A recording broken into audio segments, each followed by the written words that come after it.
All right. We know. The Sony does not have a flip-up screen.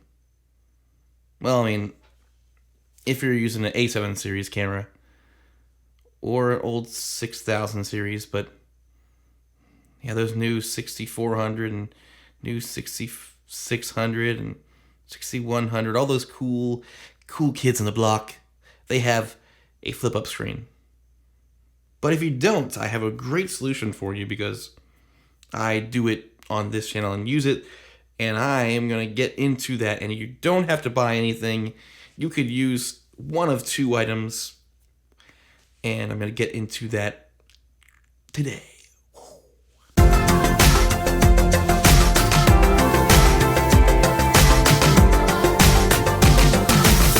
What's up, guys? And I'm Paul, and if you're new here, I run a channel that inspires creators that your future is whatever you make it. And I do that through gear reviews, through vlogs, and I do that through tutorials. So what is it that we're talking about here today with this like monitor rig? Well, I use it in my home studio, and I've used it ever since I had the Panasonic, and I switched over to using it when I had the Sony. The Panasonic app is way better than any other camera app ever, but the Sony app is not terrible, okay? I'll give them that. You can at least still change some settings. You can change shutter speed, you can change the aperture, you can change the ISO, the important stuff, and you can change the white balance, and you can choose what mode you're in. So, I mean, I think it's pretty great. It's good enough, you know. You can start and stop, and then you can see yourself. And I have like the real little rule of thirds going on the screen, and I can see myself right now as we're speaking. I can look down. And how do you do this? Well, you said the app, right? Yes. iPhone? No, but you could use it on an iPhone. I have it on my iPad. So I just have a really old iPad that the battery life is so terrible that I had to leave it plugged in all the time, because I feel like every time I unplug it, it's like dead. I go back to it, an hour later, dead. It's like, dude, does your battery life even last at all in this thing? So I'm going to show you that setup right now. Whoa! So I'm recording on my phone, and I just got this. This is the app all right here. Bing, bing. I have my key light, boom, and my microphone, boom. That D80 D3 Pro is gangster. There will be a video coming about that one too, if it hasn't already released before this one, but it probably won't. Got this on a little iPad like music stand holder, so I used this for when I played in the band at church for a while, and when I did some solo gigs. But then I got a new iPad where it didn't fit nicely in the case, so I went out and bought a new one, and I reused this old one for this purpose only, and I just put my old iPad on there. And it works great for this, I'm telling you. If you haven't seen that new Caleb Pike video with his like all-in-one stand for doing video creating, you should check it out, because I want to build that for this room, and I think this would be one extra addition that I would like to add onto it, and it would just be the mega studio stand.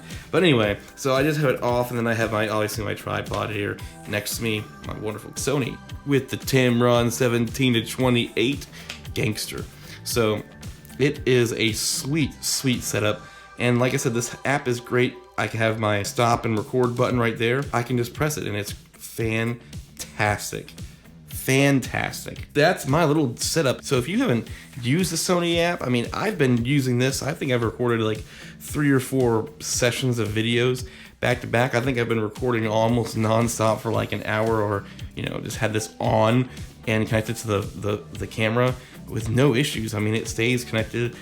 When I turn my iPad on, I just click on it, connect the camera Wi-Fi. When the camera's on, it connects right up, and then I just go into the app, and boom, and I'm ready to go. So I don't really need an external monitor for this room, because I mean, I got it right there, and I'm not really supposed to look at it, so I don't care how good it looks. I just want to make sure my framing is up and my colors aren't just super crazy out of whack.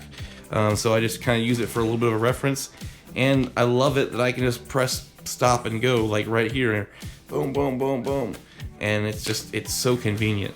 So if you are wanting to monitor your Sony setup, this is a perfect solution, and I would highly encourage everybody to do it, because it looks awesome and it's great, and it's a easy way to set up your little home studio. And if you have an extra iPad or iPhone, because it still works on the iPhone, it's a tiny little baby screen, but you know, you can still see an image of what it looks like. This gives you an idea, and it also really helps you with that stop and start button. Even if you just use it for the start and stop button, and you knew, all right, these are the settings in this room. If I black out the windows and everything, and I use my light, then I know it'll work. Awesome, that's the way to go. So I would say get this set up and start using it if you want to use a separate monitor. And that is my video for today. I hope you liked it. Hit subscribe. I really highly appreciate it. Trying to get to 1,000 subs before the end of the year.